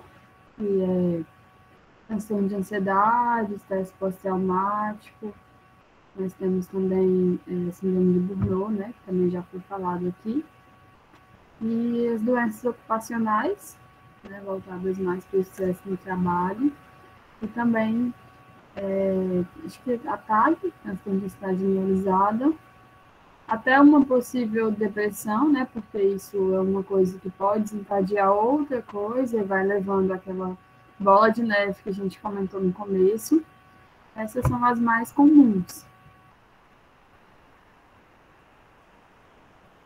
Agora eu queria partir mais para a parte de tratamento. Como a gente vai conseguir solucionar isso, né? Vamos tentar dar um norte. Aí eu queria falar um pouco assim dos tratamentos. Você e a Clara, né? A gente pediu para vocês trazerem como funcionaria o tratamento convencional, né? Medicação, terapia e tal. E como funcionaria também alguns tratamentos alternativos, né? Que não utilizaria da medicação. Acho importante falar sobre isso.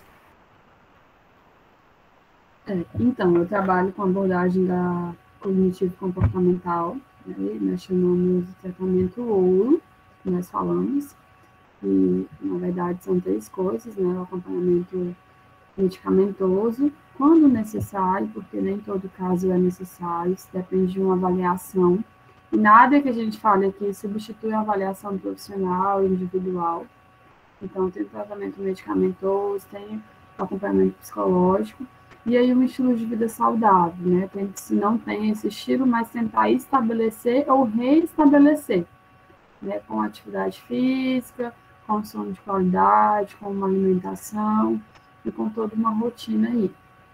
Esse é o tratamento que nós chamamos de tratamento ouro, né? Nós temos hoje, contamos com a saúde pública, né? Uma coisa que antes a gente não tinha, e é um ganho, em que o paciente, o usuário, ele pode buscar ajuda no serviço público. Aí nós temos a porta de entrada, que é a atenção básica. O paciente pode se direcionar até a unidade do seu bairro, buscar ajuda lá, ele vai ser encaminhado, vai ser direcionado, vai ser atendido pelo enfermeiro, pelo médico, vai ter uma escuta ali inicial, e ele vai ser encaminhado. Aí hoje nós temos dentro da saúde vários órgãos, né? Nós temos o NASF, que é o Atenção à Saúde da Família. Nós temos o CAPS, não sei quantos de vocês sabem o que é o CAPS, mas CAPS é um Centro de Atenção Psicossocial. Ele veio depois de uma reforma psiquiátrica, e ele veio dando lugar aos antigos manicômios. Então, antes, o paciente de saúde mental, ele era tratado de uma forma desumana, digamos assim. E depois dessa luta, que inclusive foi estabelecida pelos próprios profissionais de saúde, criaram os CAPs. Existem vários tipos de CAPs. Por exemplo, eu atuo numa cidade que tem 25 mil habitantes. Então, aqui nós temos só o CAPS 1. Ele acaba atendendo todo tipo de demanda de saúde mental e de álcool e drogas. Mas Gurupi, por exemplo, tem vários tipos de CAPs, né? Nós temos hoje CAPS 1, CAPS 2, até o 4. Nós temos CAPS I, Grupo tem, que é um CAPS infantil até 18 anos. Temos o CAPS AD, que é um CAPS específico para álcool e drogas. Eu acho que são esses. Nós temos, inclusive, o CAPS que chama de hospital-dia, que é aquele que o usuário, né? No CAPS não usa o termo paciente, usa o termo usuário. Então, o usuário, ele passa o dia ali e lá ele participa de várias atividades, que não é só um atendimento médico ou psicológico, mas ele também participa de oficinas, de rodas de conversa, de trabalhos artesanais, tem oficineiro, terapeuta ocupacional. Então, lá ele trabalha, né? Ele faz várias atividades. E o objetivo do CAPS é justamente esse, entender que o usuário ele está precisando de um cuidado naquele momento, né? E aí ele vai ser cuidado por especialista em saúde mental e vai ser reinserido novamente, vai voltar a ter aquela vida que ele tinha antes, né? Ou até melhor. E ele vai ficar um tempo, né? Outra coisa que a gente precisa desconstruir é que nem todo usuário que entra no CAPS ou no NASF ou na atenção básica, ele vai morrer ali. Porque às vezes a gente tem muito esse tabu de que eu comecei a tomar a medicação, vou tomar o resto da vida? Essa medicação vicia? Existem as medicações que viciam? Sim, a Clara pode até falar sobre isso, mas a gente sabe que é um tratamento. Então, o objetivo é que tenha começo, meio e fim. Aí isso depende de cada caso, para a gente dizer quanto tempo, né? Não dá para eu falar para o paciente que ele vai ficar em tratamento 2 meses. Não, porque isso depende de muita coisa. De como ele vai ser o comprometimento dele, de como vai ser o curso desse tratamento, né? De como ele vai reagir, o organismo vai reagir, e do que vai acontecer na vida dele também. Como a gente sabe, a gente está exposto a estímulos externos o tempo todo. Então, é isso. Não sei se tem mais alguma dúvida. Eu acho que uma coisa também muito importante de falar na questão igual do tratamento, do acompanhamento psicológico, é a questão de não parar no meio, né? Porque, assim, tem muita gente que começa aí pensa assim, eu sou um desses casos, né? Porque, assim, eu sempre começo, aí eu falo, tá, aí eu resolvo alguns problemas, eu penso assim, nossa, tá tudo lindo, maravilhoso, aí quando vê lá na frente, desmorona tudo de novo, aí volta no começo novamente. Então, assim, se não for uma coisa assim, começar, igual você falou, começo, meio e fim, então, assim, vai sempre voltar naquele ciclo de você sempre ter que começar do zero de novo. Esse processo, essa questão do abandono, é uma prática muito comum. Né? Por quê? Porque o paciente, o cliente, o usuário, ele quer ficar bom logo. Principalmente quando a gente fala de casos de ansiedade, que envolve ansiedade. Eu quero ficar bem logo. Então, qualquer sinal de melhora, eu sumo, né? A gente até brinca em saúde mental que quando o paciente some é porque ele está bem, né? Então, a gente é assim, não só com saúde mental, né? Eu começo meu acompanhamento com nutricionista, estou bem, eu sumo. Aí, quando minha vida está de novo, aí eu volto. Então, infelizmente, é uma prática muito comum. Mas o que a gente precisa entender, e eu sempre falo para os pacientes, é assim, eu já sei o caminho, eu já fui uma vez, então eu espero que eu consiga buscar mais fácil a segunda vez, porque eu já conheço aquele caminho. Então, a gente sempre entender, não se culpar, né? Eu desisti, eu não vou de novo. Não, entender que nós somos seres humanos e a gente não quer depender do outro, não quer depender de um profissional. Né? Eu quero tentar sozinho. Inclusive, a gente tenta sozinho antes de buscar um profissional. Igual, ao mesmo caso, é nutricionista, né? Quem antes de buscar um nutricionista, não tenta fazer uma dieta por conta própria? Né? Quem antes de ir no médico, não tenta mudar por conta própria? E a gente acaba descobrindo que estava fazendo tudo errado. Usa aquela receitinha do vizinho, usa a medicação que o vizinho usa, né? E isso para várias coisas, né? Estou sentindo dor de cabeça, vê o remédio que minha mãe passa, vou ver o remédio que meu vizinho usa, e a gente acaba banalizando esse cuidado, né? Então, a gente tem que usar isso a nosso favor, né? Não contra a gente, como eu sempre digo. Essas questões de saúde mental, principalmente, elas têm que servir para nos proteger, não para nos paralisar. Né? Então, entender que parar uma vez me fez mal, segunda vez eu vou tentar não parar de novo. Não deixar de buscar ajuda. Né? Eu sempre gosto de usar exemplo mesmo da questão da pandemia. Né? Eu tenho medo de pegar Covid. O que eu vou fazer para combater esse medo, digamos assim, para poder lidar com esse medo de uma forma mais saudável? Vou usar máscara, vou andar com o álcool em gel, vou lavar minhas mãos, não vou ficar passando a mão em todo lugar. Então, esse medo, ele está me protegendo, ele não está me paralisando. No sentido de que, eu não vou sair de casa porque eu tenho medo de pegar Covid, ele estaria me paralisando. E chegar em um ponto em que a gente não conseguiria fazer isso, né? Porque a gente precisa sair de casa e fazer as coisas no nosso dia a dia. Então, essas coisas que a gente sente e essas coisas que a gente erra, tem que servir para nos proteger, não para nos paralisar. Entender que eu fiquei sem buscar ajuda, mas eu vou voltar e vou fazer certo dessa vez.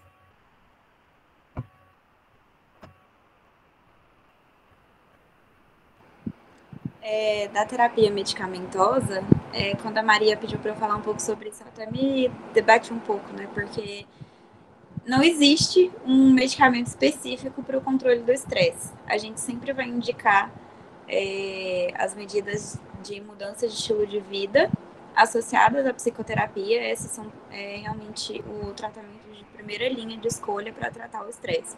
E depois a farmacoterapia serve como uma medida assim, adjuvante ao tratamento. A gente pode indicar alguns medicamentos de forma criteriosa para tratar os sintomas, mas de forma assim, a curto prazo, e depois fazer o desmame dos medicamentos para a pessoa seguir com as alterações de estilo de vida e com a psicoterapia para conseguir controlar o seu estresse. Nunca que é embasado totalmente no uso de medicamentos. Mas assim, eu olhei alguns para associar, quando o estresse está associado à depressão, a gente pode usar inibidores da recaptação de serotonina, como fluoxetina, sertralina, citalopram. Eles são bem tolerados pelas pessoas, têm alguns efeitos colaterais, como insônia, agitação, sedação, algum desconforto gastrointestinal e disfunção sexual. Mas, no geral, as pessoas aceitam bem. Podem ser usados também tricíclicos ou inibidores da recaptação de noradrenalina e de serotonina, que são a amitriptilina, venlafaxina principalmente, mas eles também causam sonolência, causam hipotensão postural, então é bem perigoso de usar, por exemplo, em idosos, porque eles podem ter essa hipotensão e ter queda, enfim. Então, eles são menos utilizados do que os anteriores. Quando está associado o estresse à ansiedade, dá para usar também os inibidores seletivos de recaptação de serotonina ou os benzodiazepínicos. Mas os benzodiazepínicos, eles têm que ser usados assim com muito cuidado. Como exemplos, tem o diazepam, clonazepam, alprazolam, o lorazepam e o zolpidem. É o famoso Rivotril. Eles têm um efeito sedativo e ansiolítico rápido. Eles são usados com frequência para o tratamento agudo de insônia, ansiedade, agitação, ou quando a ansiedade está associada a algum tipo de transtorno psiquiátrico. Eles têm um pico de ação rápido, só que eles têm algumas reações adversas, como sonolência no dia seguinte, amnésia, entre outros efeitos.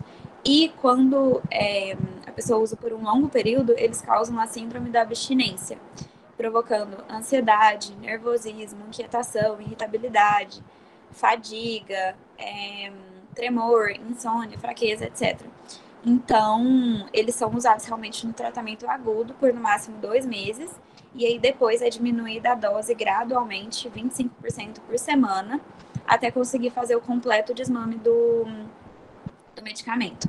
E lembrando que eles sempre estão associados às alterações do estilo de vida, então, tem um sono de qualidade, uma alimentação de qualidade, exercício físico, não consumir álcool, não consumir drogas, e a própria psicoterapia. A gente quis trazer também alguns métodos alternativos, né?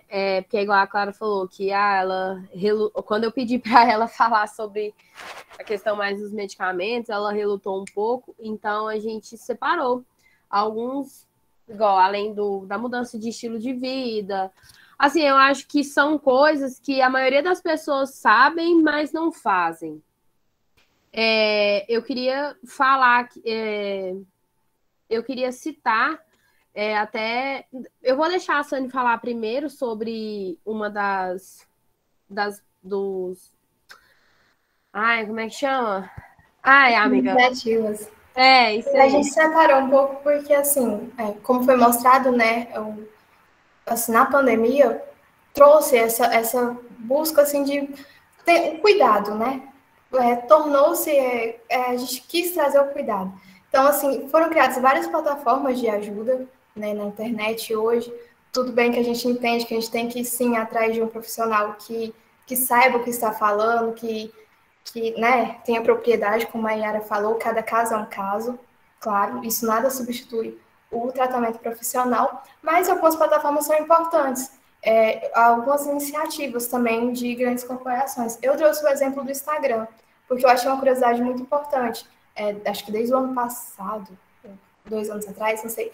Quando o usuário ele busca lá no Instagram, né, pesquisa termos como ansiedade ou então termos como depressão, ele, em questão de segundos, ele é direcionado, né, aparece uma mensagem para ele, eu até anotei aqui. Podemos ajudar? Publicações com palavras e tags que você está procurando muitas vezes incentivam um comportamento que pode fazer mal a uma pessoa e até levá-la à morte.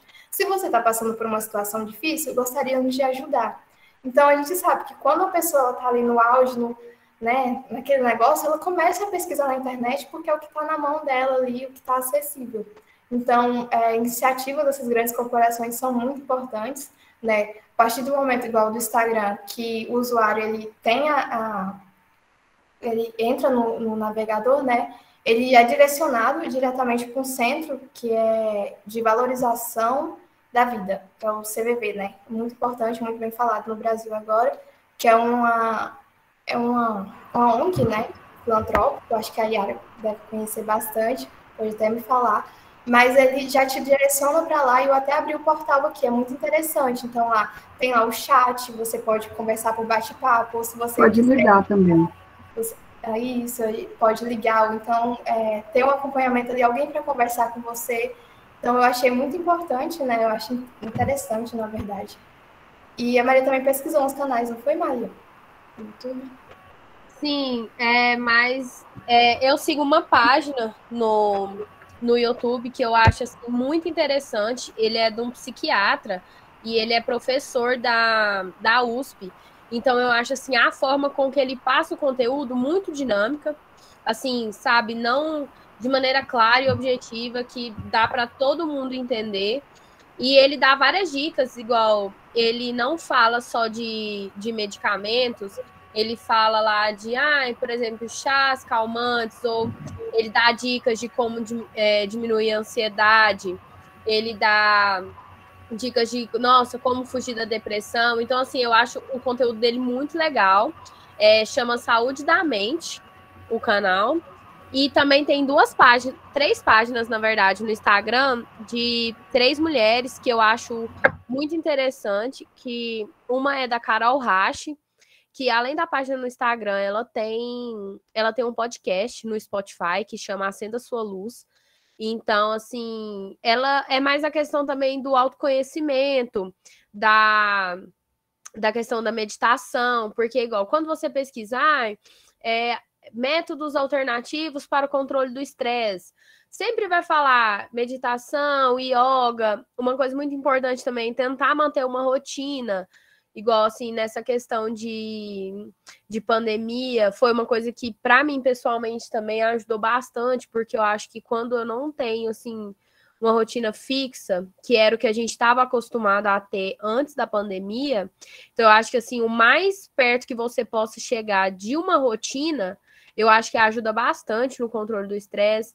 A prática de yoga também, e tem uma outra página que chama Marina Repeto, que também, além do Instagram, ela tem uma página que chama Comuna. Então, assim, lá tem muito conteúdo legal de meditação. E tem uma outra também que chama Tal de Tal, que também é sobre essa questão, tipo assim, do autoconhecimento, de relaxamento, de tentar, como se diz, manter, assim, o centro tentar manter, assim, ao máximo o centro das suas emoções, assim, controladas, sabe? Isso também, se não controlar, tá tudo bem, vão atrás. E elas, lembrando que todas elas, assim, não sempre frisam, né, o acompanhamento profissional. Então, eu acho que, além disso, a gente pode procurar também outros meios, né? E também qualquer alternativa que você vai procurar, tipo, fugindo do convencional, vai falar de exercício, vai falar de fazer alguma coisa que você realmente gosta, né? Eu queria...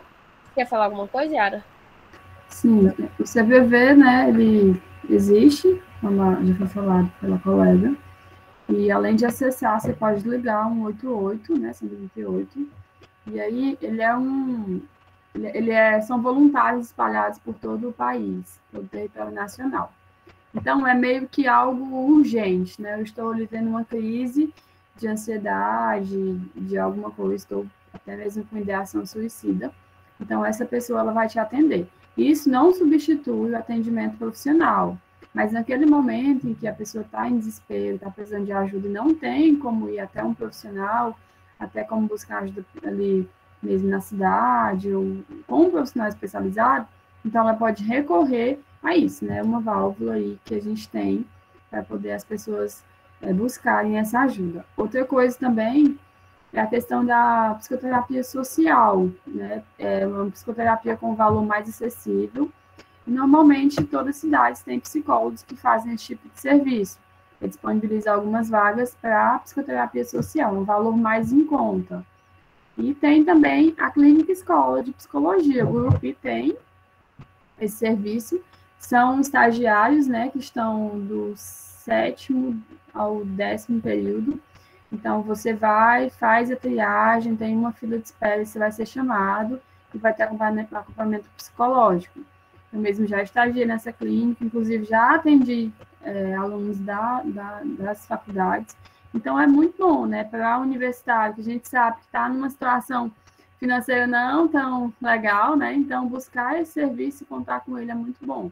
Quem precisar ou conhecer alguém que precisa, pode buscar ajuda nesse serviço. E tem também alguns aplicativos de psicoterapia, tem um agora, mas eu não recordo o nome, que tem um valor também acessível e você consegue fazer online. Caso você não se sinta confortável em fazer com um psicólogo de cidade ou com uma pessoa que é presencial. Nossa, eu vi, inclusive, uma modalidade da terapia, que é a psicoterapia em grupo ou coletiva, que é indicada para você fazer com pessoas que passaram por algum momento que você passou também, para gerar esse sentimento de coletividade. Então, por exemplo, nesse momento de pandemia, acho bem interessante, estava sendo, inclusive, indicado para profissionais da saúde fazerem a terapia coletiva. Eu acho que gera, né, um sentimento de empatia, não sei, de pertencimento mesmo. Você sabe como funciona, Yara? Se realmente tem esses grupos para fazer esse tipo de tratamento? É tipo né? Grupo de Alcoólicos Anônimos. É um grupo de psicoterapia em grupo, né? Tem sim, nos CAPs costuma ter, por exemplo, aqui nós temos 2 grupos, que é Cuidando de Quem Cuida, é um grupo para familiares e para usuários do CAPS. E tem também um grupo só para mulheres. Por quê? O nosso público maior aqui são mulheres, na faixa etária de 20 a 50 anos. Na verdade, eu acho que esse é o público mais afetado em saúde mental. Porque essa é uma outra aula, né, que a gente pode conversar, mas a gente precisa entender, quando a gente pega o contexto histórico da mulher, ela sofreu muitas mudanças. Então, a mulher hoje, ela lida com muitas responsabilidades. E conciliar todas essas responsabilidades, às vezes, é um pouco difícil. Então, em algum momento, ela pode precisar de ajuda. E essa é a faixa etária mais afetada. Então, nós temos um grupo só para mulheres aqui. Então, as cidades, elas contam com esse tipo de serviço. Existem cidades em que o NASF, que é o Núcleo de Atenção à Saúde da Família, ele funciona mais de formas de grupo. Então, aí as pessoas passam pela triagem e depois elas são encaminhadas diretamente para esses grupos. Aí, cada município, ele faz de acordo com a sua escolha, com o que ele achar que se encaixa mais no que ele pode ofertar. Bom, eu queria saber se alguém tem alguma dúvida para fazer para as nossas profissionais, dos nossos colegas que estão aí. Fiquem à vontade. Professor, também tem alguma consideração para fazer para a gente agora? Senão a gente já... Eu só tenho a agradecer. Pode falar. Só antes de passar para o senhor finalizar, eu queria muito agradecer a presença das meninas, assim, que eu acho que quando eu, a Sânia e a Adriana, na verdade, desde o início, nosso foco principal era nesse tema, e eu acho que é porque a gente também pôde colocar um pouco das nossas experiências, assim, e, sem sombra de dúvida, ter a presença de vocês duas, assim, para mim, pessoalmente, foi muito importante. E eu queria agradecer muito que vocês aceitaram o convite. Queria também agradecer ao professor de novo, né, por essa oportunidade.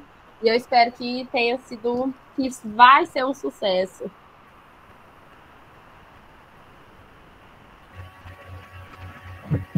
Eu também agradeço pela oportunidade de participar, né? Quando a gente... É uma troca de experiências, quando a gente acha que está ensinando, na verdade, a gente está aprendendo, né? E aí nós somos aprendizes que todo dia aprendem um pouquinho, né? A gente dá para os outros e leva também. Então, sempre que precisar e eu puder, estou à disposição. Gosto muito de discutir. Acho que se a gente atingir uma pessoa, já é mais que suficiente, né? Ainda mais falando de saúde mental. Eu agradeço muito também, foi um prazer estar aqui com vocês, compartilhando um pouquinho do que eu sei e aprendendo muito também. E espero que tenha outras oportunidades. E, professor, esse método que você fez, né? Nossa, eu gostei bastante da gente poder passar esse aprendizado, esse conhecimento, não só para as pessoas que estão assistindo aqui, mas para as pessoas que vão assistir depois, né? Então, está sendo de grande ajuda para mim e com certeza vai ser para as outras pessoas também. Então, muito obrigada. Eu também queria, só para encerrar os agradecimentos, obrigada, Yara, obrigada, Clara. Foi muito gostoso esse bate-papo, eu gostei mesmo, de verdade. E também eu queria agradecer ao professor, essa oportunidade foi incrível, para mim foi uma questão pessoal assim, importante. Gostei muito de falar, eu sou tímida demais, estou aqui falando bastante, então foi bem legal. Agradeço.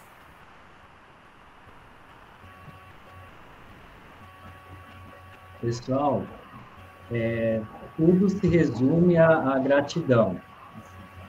Eu estou muito grato a vocês, as convidadas, né? Clara e Yara. Foi um aprendizado, realmente, para mim também. É um assunto que eu gosto muito, também reflito muito. Como eu falei, eu passei já por terapia, então é uma área que é extremamente importante, né? E aí, junta com a parte de imunologia, que também é uma das minhas paixões, e vira um pacote completo para mim, né? Mas aqui a gente não conseguiria atingir o sucesso que eu acho que a gente conseguiu sem a presença de vocês duas, da Clara e da Yara, né? Porque eu fiquei impressionado com o quanto vocês conseguiram traduzir a linguagem acadêmica para uma linguagem mais popular, que é essa a intenção da popularização da ciência. E é uma atividade muito difícil, é um exercício muito difícil, né? Na escrita, a gente quietinho, escrevendo, pensando, fazendo essa tradução, já é difícil, imagina aqui que é imediata a coisa, né? Então, a cabeça fica fervilhando.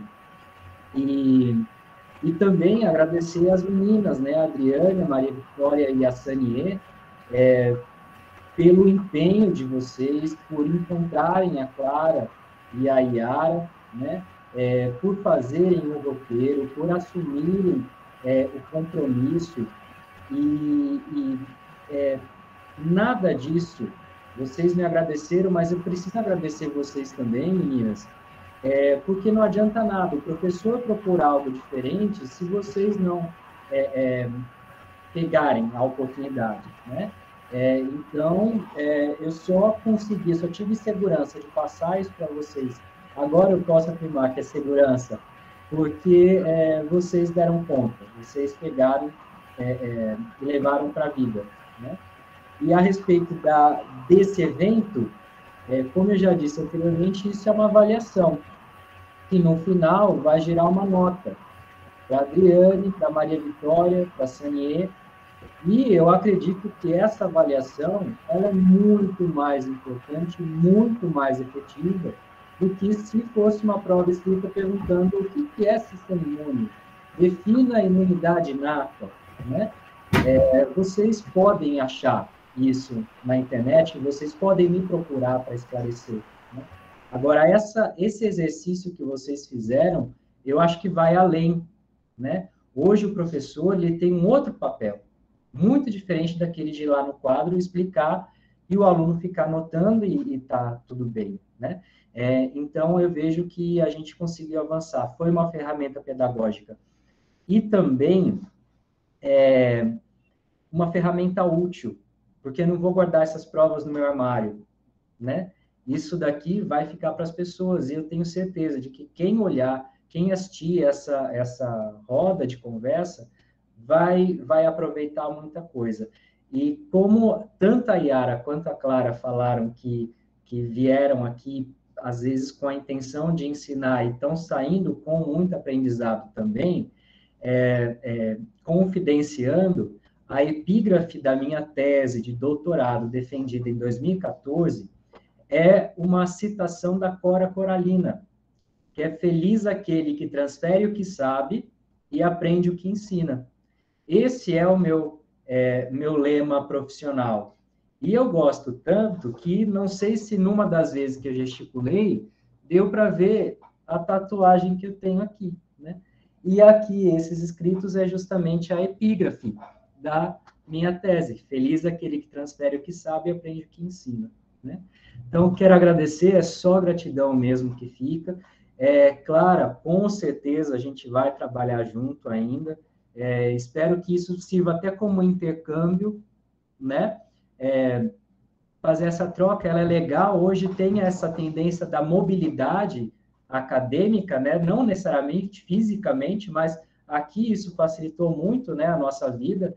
A pandemia, ela distanciou as pessoas, mas ao mesmo tempo aproximou tanto, e simplificou muita coisa também, né? Então, Yara, também vai ser um prazer a gente ter novas atividades juntos, tá? E então a gente encerra essa roda de conversa.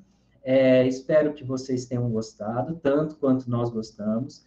Deixo aqui também a indicação de mais 3 rodas de conversa que nós fizemos, que são os temas atividade física e imunidade, nutrição e imunidade, e alterações autoimunes e imunidade, porque alterações autoimunes é imunidade, né? Enfim, muito obrigado mesmo, pessoal. Até lá.